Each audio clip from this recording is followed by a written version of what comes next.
राधे राधे बच्चों।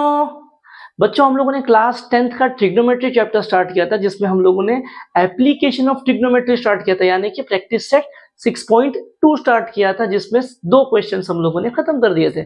आज हम लोग क्वेश्चन नंबर 3 और उसके आगे के बाकी सारे क्वेश्चंस कवर करेंगे। ठीक है बच्चों, देखते हैं क्वेश्चन नंबर 3 क्या कह रहा है। देखो क्वेश्चन नंबर 3 में कह रहा है, two buildings are facing each other on a road of width 12 meter. From the top of a first building, which is 10 meter height, the angle of elevation to the top of the second building is found to be 60 degree. What is the height of the second building? अब क्या कह रहा है, two buildings facing each other. चलो ठीक है, मैंने बोल दिया ये मेरी जमीन है। ठीक है, ये आ गई एक बिल्डिंग, इमेजिन कर लो ये है दूसरी बिल्डिंग। ठीक है, two buildings facing each other at a width at opposite sides of a road of width, कितना दे रखा है, रोड का width है 12 मीटर, ये रोड का width है 12 मीटर। ठीक है, फिर from the top of a one building which is at 10 meter height, the angle of elevation to the top of the second building is found to be, कितना दे रखा है ये 60 डिग्री। अब यहां पे मैं खड़ा हूं और यहां देख रहा हूं, तो जिस पॉइंट पे मैं खड़ा हूं वहां से एक स्ट्रेट लाइन जाती है, जिसको हम कहते हैं, क्या कहते हैं, हॉरिजॉन्टल लाइन, जो अपनी जमीन को पैरेलल होती है। ठीक है, और जिस पॉइंट जिसको मैं देख रहा हूं ऊपर, वहां से एक लाइन जाएगी, उसको बोलेंगे एंगल ऑफ विजन। और एंगल ऑफ विजन और हॉरिजॉन्टल लाइन के बीच में जो एंगल बनता है वो वही होता है एंगल ऑफ एलिवेशन या डिप्रेशन। जब ऊपर देखूंगा तो एलिवेशन, नीचे देखूंगा तो डिप्रेशन। ये ऊपर देख रहा हूं एंगल 60 डिग्री का बन रहा है, तो ऐसे कुछ तो फिगर क्रिएट होगा इसके अंदर बच्चों। अब हम क्या करेंगे, बिल्डिंग वगैरह को नाम दे देंगे और पॉइंट्स को अलग अलग नाम देके देखते हैं आगे करना क्या है। मुझे फाइंड क्या करना है, जो सेकंड वाली बिल्डिंग है उसकी हाइट निकालना है। ठीक है, अब जो ये पहली वाली बिल्डिंग है इसको मैं बोल रहा हूं ए बी। ठीक है, मैंने कह दिया ये छोटी वाली जो बिल्डिंग है ये दे रखी है बिल्डिंग ए बी। ठीक है, ये बड़ी वाली बिल्डिंग है, मैंने कह दिया ये है पी क्यू। ठीक बच्चों, फिर मैं क्या कर रहा हूं, ये ए के टॉप से पी के टॉप पे देख रहा हूं, तो ये आ गया एंगल ऑफ विजन।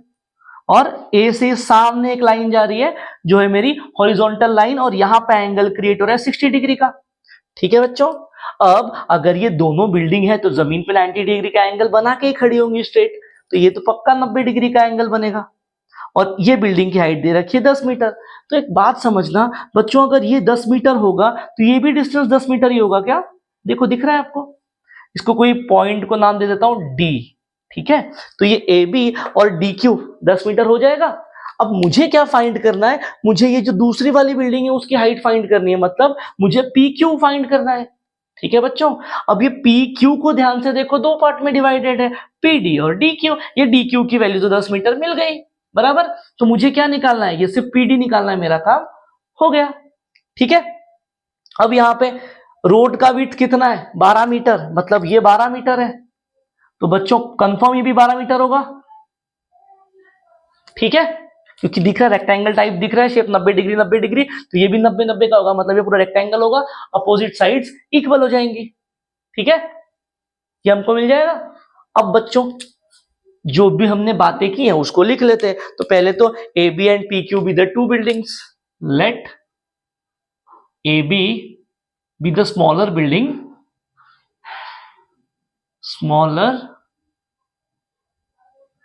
बिल्डिंग, और बच्चों ए बी की वैल्यू कितनी दे रखी है हमको, 10 मीटर। फिर मैं कह रहा हूं let P Q be the bigger building, P Q be the bigger building जिसकी हाइट हमको फाइंड करनी। चलो ये दो चीजें तो मिल गई। अब ये बी क्यू क्या है, width of the road, B Q be the width of road, कितना दे रखा है बच्चों, रोड का विड्थ कितना है, 12 मीटर। चलो ठीक है भाई साहब, ये भी मिल गया। ठीक है, अब यहां पे इस क्वाड्रिलेटरल की बात करते, तो in quadrilateral A B Q D क्या क्या हो रहा है वो लिख दो। देयरफॉर इन क्वाड्रिलेटरल, या फिर इसको रेक्टेंगल बोल देता हूं, in rectangle A B Q D क्या क्या है मेरे पास, ये ए बी और डी क्यू बराबर है, A B is equals to D Q is equals to 10 metre. दूसरा बी क्यू और ए डी बराबर है, B Q is equals to A D is equals to 12 metre. ये जो बातें मेरे पास दे रखी थी हमने उसको लिख दिया। ठीक है, चलो अब मुझे क्या ढूंढना है बच्चों, बस पीडी मिल गया, मेरा काम हो जाएगा। अब पीडी के लिए मैं ये ट्रायंगल का यूज करूंगा, पी डी ए। ठीक है, अब यहां पे देखना, ये एडी और बी क्यू पैरेलल है, ये 90 डिग्री और ये ट्रांसवर्सल लूंगा तो यहाँ पे करस्पॉन्डिंग एंगल बनेगा बच्चों। ये एंगल भी 90 डिग्री का होगा, ध्यान से देखो, ये पूरा का पूरा स्ट्रेट है। ठीक है, ये स्ट्रेट लाइन है ना, तो अगर ये 90 होगा तो ये भी 90 होगा। तो अब पी डी क्यू में हम लोग फिर से वो तीन फॉर्मूले साइन कॉस टेन के उसमें से एक यूज करेंगे। फाइंड क्या करना है, अगर ये एंगल बोला तो सामने वाला अपोजिट, ये आ गया हाइपोटेनियस और ये आ गया एडजेसेंट। अब मुझे क्या करना है, देखो इसके सामने ऐसा ट्रिग्नोमेट्रिक फंक्शन जिसके अंदर अपोजिट और एडजेसेंट का यूज हो, कौन सा है वो, tan का यूज होगा। ठीक है, अब इसके अंदर क्या हो जाएगा, लिखो, सॉल्व करना स्टार्ट करो। In triangle P D A tan theta is equals to opposite upon adjacent. Angle कितना दे रखा है, 60 डिग्री, तो tan 60 is equals to opposite कितना है बच्चों, पीडी, पीडी अपॉन एडजेसेंट कितना है बच्चों, एडी। वैल्यूज पुट करो। अब tan 60 कितना हो जाएगा बच्चों, कितना होता है tan 60, tan 60 कितना होता है, इसके पहले वाले क्वेश्चन में किया था ना, √3 आता है क्या, तो ये आ गया √3 is equals to P D, AD की वैल्यू दे रखी है 12, 12 को उधर भेज दो, क्या हो जाएगा, P D is equals to 12 √3 metre. तो हमको बच्चों पीडी भी मिल गई। अब क्या फाइंड करना है, जो बड़ी वाली बिल्डिंग थी उसकी हाइट फाइंड करनी है। तो बड़ी वाली बिल्डिंग की हाइट क्या है, पी क्यू, पी क्यू किस किस के मिलके बन रही है, पी क्यू देखो, पी डी और D Q, P D plus D Q. Values put करो, पी डी कितना मिला मुझे 12 √3 प्लस पी क्यू कितना है हमारे पास, P Q sorry D Q, ये डी क्यू कितना है 10।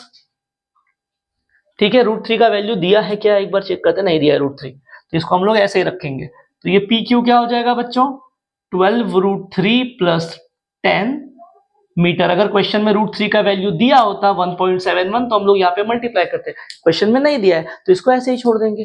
तो ये हमको जो बड़ी वाली बिल्डिंग है उसकी हाइट मिल गई। ठीक है, तो ये था बच्चों क्वेश्चन नंबर 3। देखते हैं क्वेश्चन नंबर 4 क्या है बच्चों, देखते हैं क्वेश्चन नंबर 4 में क्या कह रहा है। देखो, 2 poles of height 18 meter and 7 meter are erected on a ground. The length of wire fastened at the top is 22 meter. Find the angle made by the wire with the horizontal. अब इसके अंदर क्या हो रहा है, देखो हमारे पास दो पोल्स दिए, एक 18 मीटर है, एक 7 मीटर है जो जमीन पे खड़े हुए हैं। ठीक है, अगर खड़े तो पक्का ये एंगल 90-90 का है, मालूम पड़ गया। अब क्या हुआ कि दोनों के टॉप पे एक स्ट्रेट वायर बांध दी है जिसकी लेंथ है 22 मीटर। अब वो हमसे पूछ रहा है, आप ये बताओ ये जो वायर है वो हॉरिजॉन्टल से कितना एंगल बनाएगी। अब वायर तो यहां से यहां तक बांधी है, हॉरिजॉन्टल तो यहां पे, तो हमको क्या करना पड़ेगा, यहां से एक लाइन खींचनी पड़ेगी ऐसे, इसको पैरेलल, इसको हम लोग हॉरिजॉन्टल, मतलब इमेजिन कर लो ये कोई लड़का है, यहां से ऊपर एक लड़के को देख रहा है, तो अगर मैं यहां से ऊपर किसी को देखूंगा तो पक्का हॉरिजॉन्टल ऐसे जाएगा। ठीक है, और ये जो जिसको मैं देखूंगा वो मेरा एंगल ऑफ विजन हो जाएगा और इधर एंगल बनेगा। क्लियर है ये चीज, तो मैंने इस एंगल को थीटा बोल दिया। अब मुझे ये वाला एंगल फाइंड करना है, क्वेश्चन में कह रहा है angle made by the wire with horizontal. ठीक है ये चीज। अब क्या होगा इसके अंदर बच्चों, पहले तो हम लोग नामकरण कर देते कि कौन सा क्या है। छोटा वाले को हम लोग ए बी पोल बोल देंगे, इसको पोल पी क्यू बोल देंगे। मैंने कह दिया ये ए बी, इसको कह दिया पी क्यू। ठीक है, तो यहां पे क्या हो जाएगा, let A B be the height of smaller pole। तो ए बी कितना हो जाएगा बच्चों, छोटा वाला पोल है 7 मीटर का। चलो ए बी मिल गया। अब दूसरा क्या है हमारे पास, पी क्यू, मैंने बोल दिया P Q be the height of bigger pole. ठीक है, अब पी क्यू कितना है हमारे पास 18 मीटर। चलो भाई साहब ये भी मिल गया। अब पी क्यू, इसको मैं नाम दे देता हूं डी। तो ये पी क्यू डी क्या है? Angle made by the wire with the horizontal. ये क्या है मेरे पास? एंगल पी ए, सॉरी मैं पी क्यू डी बोल रहा हूं, ये पी ए डी है। P A D is the angle made by wire with horizontal. ठीक है बच्चों, अब ये क्या हो जाएगा? एंगल पी ए डी, इसको मैंने बोल दिया थीटा, और अब हमको यही ढूंढना है, यही हमारा एम है। स्टार्ट करते हैं आंसर में। अब क्या क्या हो रहा है देखो, अगर मुझे थीटा ढूंढना है, अब तक हम लोग क्या करते थे, क्या हुआ था, क्या दे रखा था यहाँ पे, ऐसे थीटा की कुछ वैल्यू प्रोवाइड करता था, बराबर। और फिर हम देखते थे कि हमारे पास क्या क्या गिवन है और क्या फाइंड करना है, उसके अकॉर्डिंग यहाँ पे हम लोग ट्रिग्नोमेट्रिक रेशियो अप्लाई करते थे साइन कॉस टेन में। अब क्या हो रहा है, मुझे ये एंगल ढूंढना है बट चीजें दे रखी है, तो ध्यान से ऑब्जर्व करना यहाँ पे कौन सा वाला ट्रिग्नोमेट्रिक फंक्शन लगेगा। अगर ये एंगल है तो ये सामने वाला अपोजिट, ये हो गया एडजेसेंट, ये 90 डिग्री के सामने वाला हो जाएगा हाइपोटेनियस। तो मुझे क्या क्या दिया है इसके अंदर? अपोजिट दिया है और हाइपोटेनियस दिया है। तो भाई साहब ऐसा कौन सा ट्रिग्नोमेट्रिक फंक्शन है जिसमें अपोजिट और हाइपोटेनियस की बात होती है? साइन है। तो यहाँ पे क्या हो जाएगा? Therefore in triangle PDA sine theta क्या हो जाएगा? Opposite upon hypotenuse. Value put कर दो। साइन थीटा अपोजिट, अपोजिट क्या है देखो बच्चों, PD डिवाइडेड बाय PA। कितना है? PA रख दो ऐसे ही, फिलहाल के लिए छोड़ दो उसको। ठीक है, ये वैल्यूज हमको मिल गई। अब देखो PD और PA की वैल्यू क्या है। PA तो मुझे पता है, PD और ये PA तो मुझे पता है, कितना है बच्चों PA? 20 का 2। बट बच्चों मुझे ये PD की वैल्यू पता नहीं है। ठीक है, अब ये पूरा डायग्राम देखो पिछले वाले क्वेश्चन जैसा है। अगर ये भाई साहब 7 है तो ये भी 7 होगा। ठीक है, ये पूरा 18 है, ये 7 है, तो ये PD क्या हो जाएगा? 18 माइनस 7 क्या हो जाएगा? ये 18 माइनस 7। सही है क्या? जरा देखो, बराबर लिख रहा हूं क्या इसको? दिख रहा है ये चीज? ये पूरा 18 और ये 7, तो ये कितना हो जाएगा? ये पूरे में से इसको माइनस कर दो, पूरे में से इसको माइनस करो। पूरा कितना है? 18, ये कितना है? 7, तो 18 माइनस 7 वही किया है। तो यहां पे क्या मिल रहा है बच्चों देखो, sine theta is equal to 18 minus 7 will be what? 11 upon 22। Divide करो 11 से, साइन थीटा की वैल्यू आ रही है 1 अपॉन 2। 11 से डिवाइड किया तो अब आप बोलोगे सर आपने तो साइन यूज किया बट हमको तो थीटा फाइंड करना था, थीटा की वैल्यू तो मिली ही नहीं। मिलेगी, सबर करो। ये यहां तक मिल गया। अब हम लोग क्या करेंगे, थीटा फाइंड करना है ना, तो साइन के टेबल में भागते भागते जाओ, साइन का टेबल अपने सामने खोलो और मुझे बताओ कि साइन के अंदर कौन से एंगल की वैल्यू 1/2 होती है। जरा देखो, देखो टेबल आपको कुछ ऐसा दिखेगा, साइन 30 की वैल्यू 1/2 होती है क्या? जरा टेबल चेक करके बोलना।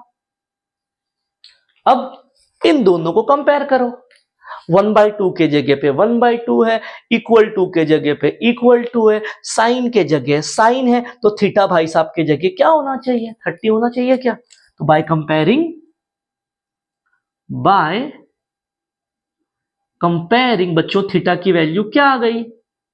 30 का डिग्री। और यही थीटा किसके बराबर है?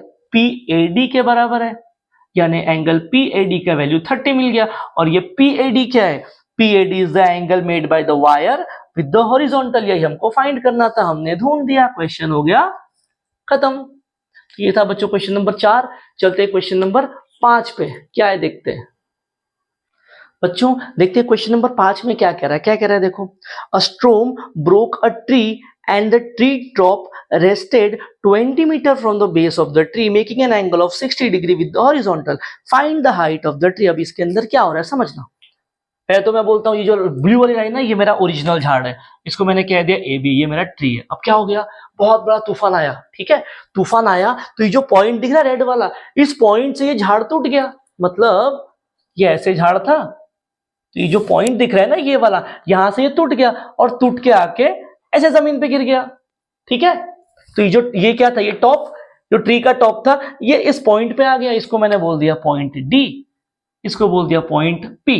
ठीक है, क्या हुआ देखो, ये ए बी ट्री था, बहुत बड़ा तूफान आया, ट्री पॉइंट पी से टूट गया और ये जो पॉइंट ए है जो टॉप है वो घूम के गिर गया पॉइंट डी पे। ठीक है, तो ये मेरा ट्री टॉप है, ये समझ में आ गया। अब क्वेश्चन में क्या कह रहा है, a storm broke a tree and tree top rested at horizontal making an angle of 60 degree with the horizontal. तो जो ट्री का टॉप था जो इधर गिरा है, इसने इस हॉरिजॉन्टल से 60 डिग्री का एंगल बनाया। और एक और बात बोल रखी है कि ट्री के टॉप का और उसके बेस का डिस्टेंस दे रखा है 20 मीटर। अब मुझसे कह रहा है find the height of the tree, तो मतलब जो मेरा पूरा ट्री है उसकी हाइट ढूंढो। कैसे मिलेगी बच्चों हाइट, एक्चुअल हाइट क्या है, पीबी प्लस एपी, बट ये एपी का जो पार्ट है ये वाला पार्ट है, ये तो ऐसे टूट के तो यहां गिर गया है, तो मतलब मुझे क्या फाइंड करना है, ये PD plus PB actual height है क्या ट्री की। अगर मैं इसको ऐसे उठा के खड़ा कर दूंगा तो ऐसे हो जाएगा ना, तो ये वाला पार्ट प्लस ये वाला पार्ट जब मैं करूंगा तो मुझे ट्री का हाइट मिल जाएगा, यही इसके अंदर करना है। ठीक है बच्चों, तो अब जो है अपन पहले वो लिख के लेते हैं। क्या मैंने बोल दिया, let A B the tree. ठीक है, फिर क्या है मेरे पास, जो tree breaks at point P, तो पहले तो मैंने बोल दिया जो ट्री जो है breaks at point P due to storm. ठीक है, स्ट्रोम की वजह से वो टूट गया। अब टूटते ही उसका जो टॉप था कहां पे रेस्ट किया, पॉइंट डी एक्चुअल में टॉप है ना, यहां पे मैंने क्या बोल दिया, point D is top of the tree rested after the breaking of tree. ठीक है, तो ये जो पॉइंट डी था ये आके रुक गया। अब ये बी डी क्या है, B D is a distance between the base and the top of the tree, यही है ना, B D is distance between base and top of the tree. अब ये बीडी कितना दे रखा है बच्चों, बीडी दिया है हमको 20 मीटर। चलो भाई साहब बीडी मिल गया। अब ये एंगल 60 डिग्री क्या है, angle made bye top of the tree with the horizontal, यही है ना, कौन सा एंगल है 60, तो ये P D B, angle P D B क्या लिख दो, angle P D B is the angle made by top of the tree with horizontal। चलो जो जो हमको दिख रहा था वो हमने लिख दिया। ठीक है, अब ये एंगल पीडीबी कितना है, ये दे रखा है 60 डिग्री। ठीक है, अब अगर ये बच्चों एंगल है तो उसके सामने वाला ये है अपोजिट, ये है हाइपो और ये है एडजेसेंट। अब इसके अंदर मुझे क्या क्या फाइंड करना है, पहले तो उस पे आओ, मुझे ये अपोजिट साइड भी निकालना है और हाइपोटेनियस भी निकालना है और मुझे दिया एडजेसेंट है, तो पहले हम लोग अपोजिट साइड के लिए जाएंगे। तो ऐसा कौन सा ट्रिग्नोमेट्रिक फंक्शन है बच्चों जिसके अंदर एडजेसेंट और अपोजिट की बात की जाती है, एक ही है 10। तो पहले हम लोग क्या करेंगे, इन ट्रायंगल कौन सा है ये, P B D, tan theta क्या हो जाएगा, अपोजिट अपॉन एडजेसेंट, तो ये क्या हो जाएगा tan 60 is equal to opposite कितना है पीबी और एडजेसेंट में क्या है बीडी, वैल्यूज पुट करो, tan 60 क्या होता है बच्चों, ये होता है √3, PB as it is, BD की वैल्यू कितनी है 20 को वहां भेज दो, तो पीबी कितना हो गया बच्चों 20√3 मीटर। ये हमको जो है पीबी मिल गया। इसके अंदर √3 का वैल्यू दिया है क्या, √3 का वैल्यू नहीं दिया, तो इसको हम लोग ऐसे ही छोड़ देंगे। पीबी मिल गया मुझे, मतलब ये साइड तो डन है। अब चाहिए मुझे पीडी हाइपोटेनियस। तो बच्चों ऐसा कौन सा ट्रिग्नोमेट्रिक फंक्शन है जो हाइपोटेनियस और एडजेसेंट की बात करता है। कौन है? कॉस है क्या? तो यहां पे क्या करना पड़ेगा? कॉस थीटा अप्लाई करना पड़ेगा। Cos theta is equals to क्या हो जाएगा बच्चों? Adjacent upon hypotenuse. Value put कर दो। cos 60 is equals to adjacent कितना है यहां पे? Adjacent is BD upon hypotenuse कितना है? हाइपोटेनियस PD है हाइपोटेनियस। वैल्यूज पुट करो। cos 60 कितना हो जाएगा बच्चों? cos 60 होता है 1/2। 1/2 is equals to BD। BD की वैल्यू है 20 और PD तो पता नहीं है। PD को वहां भेज दो, क्या हो जाएगा? PD इज इक्वल्स टू, ये 2 वहां चला गया, 20 इंटू 2। तो PD कितना आ गया मेरे पास? 40 मीटर। चलो बच्चों ये PD मिल गया। अब मुझे क्या फाइंड करना है? ट्री का हाइट कितना है? तो क्या था वो? PB plus PD। तो हाइट ऑफ द ट्री क्या हो जाएगी? हाइट ऑफ द ट्री क्या हो जाएगा बच्चों? ये PB प्लस PD। तो PB कितना है मेरे पास? PB 20√3 प्लस PD कितना है? 40। अब ये √3 की वैल्यू दिया नहीं है तो हम लोग पुट नहीं करेंगे। अगर दे रखा होता तो यहाँ पे √3 का वैल्यू 1.73 होता है, आप पुट करोगे, मल्टीप्लाई करके ऐड करोगे। नहीं दिया है क्वेश्चन में, इसीलिए इसको मीटर करके छोड़ दिया। तो ये आ गई हमारे पास हाइट ऑफ द ट्री और उसी के साथ क्वेश्चन नंबर 5 खत्म हो गया। ठीक है, देखते हैं क्वेश्चन नंबर 6 क्या है। बच्चों देखते हैं क्वेश्चन नंबर 6 क्या दे रखा है। 6 में क्या कह रहा है देखो, अ काइट इज 5। बच्चों देखते हैं क्वेश्चन नंबर 6 क्या कह रहा है। क्या कह रहा है देखो, a kite is flying at an height of 60 metre above the ground. A string is attached to the kite is tied at the ground. It makes an angle of 60 degree with the horizontal. Assuming that the string is straight, find the length of the string. अब क्या हो रहा है? किसी बच्चे ने एक पतंग आसमान में उड़ाई है। उस बच्चे ने पतंग आसमान में उड़ाने के बाद क्या किया बच्चों?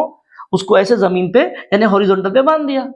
ठीक है, बांध दिया। अब क्वेश्चन में ये कहा गया कि अज्यूम करो ये स्ट्रेट है और ये जो स्ट्रिंग है स्ट्रेट है और ये स्ट्रिंग हॉरिजॉन्टल से 60 डिग्री का एंगल बना रही है। पहले ही लाइन में बोला है a kite is flying at an height of 60 metre. तो मतलब ये भाई साहब का अगर मैं हाइट निकालूंगा तो वो 60 मीटर हो जाएगा। मतलब ये जो हाइट आएगी ये आएगी 60 मीटर। ठीक है, क्लियर है ये चीज। अब हाइट अगर निकालेंगे तो जमीन पे परपेंडिकुलर ही निकालेंगे, तो ये 90 डिग्री का एंगल बनेगा।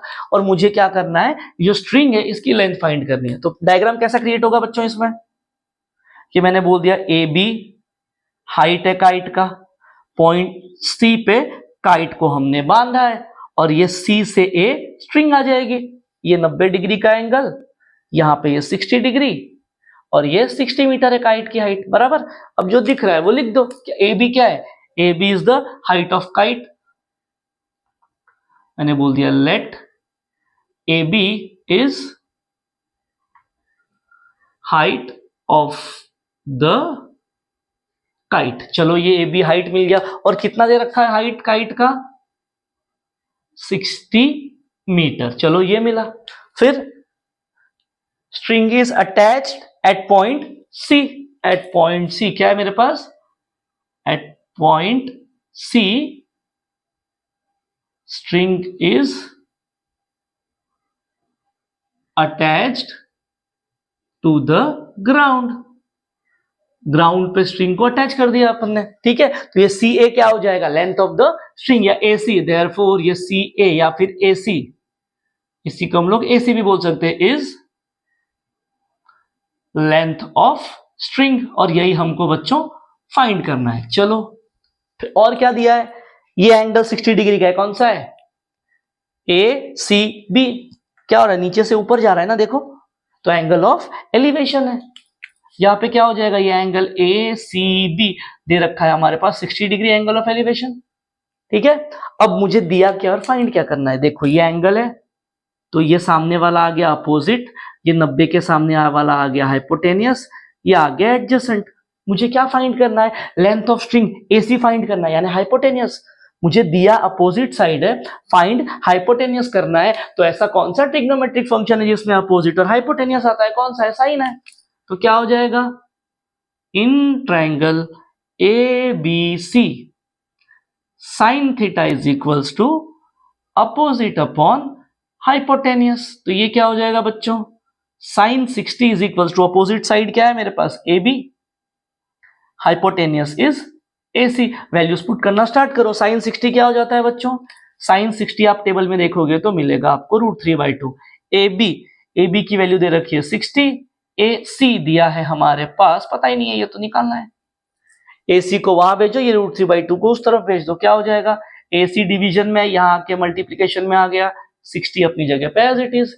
√3/2 को वहां भेजूंगा, ये 2 डिवीजन में है, मल्टीप्लीकेशन में आ गया, और ये मल्टीप्लीकेशन से डिवीजन में आ गया। तो ए सी की वैल्यू क्या आ रही है देखो बच्चों, 120/√3। मैंने थोड़ी देर पहले आपको बताया था, क्या बताया था कि जब भी डिनोमिनेटर में रूट आ जाएगा तो हम लोग उसको रैशनलाइज करेंगे, यानी उसको ऊपर नीचे मल्टीप्लाई कर दो। देयरफॉर ए सी क्या हो जाएगा, 120/√3 मल्टीप्लाइड बाई √3 इंटू √3। तो ये क्या हो जाएगा देखो, 120√3 अपॉन √3 इंटू √3, ये 3 बन जाएगा, 3 1 जा 3 4 जा। तो ए सी क्या आ रहा है बच्चों, 40√3। हमारे पास √3 का वैल्यू दिया है 1.73, क्वेश्चन में दे रखा है आखिरी में। ये हो जाएगा 40 इंटू 1.73, मल्टीप्लाई करो क्या आ जाएगा देखो, ये हो जाएगा बच्चों 69.20 मीटर्स। तो ये ए सी यानी लेंथ ऑफ द स्ट्रिंग कितना आ रहा है हमारे पास, 69.20 मीटर्स। तो ये था बच्चों आखिरी क्वेश्चन इस चैप्टर का, क्वेश्चन नंबर 6। और इसी के साथ क्वेश्चन के साथ चैप्टर खत्म हो चुका है ना, ट्रिग्नोमेट्री हमने खत्म कर दिया बच्चों। नेक्स्ट पार्ट में हम लोग मिलेंगे इसके असाइनमेंट के साथ, ठीक है बच्चों। तब तक के लिए जय श्री राम।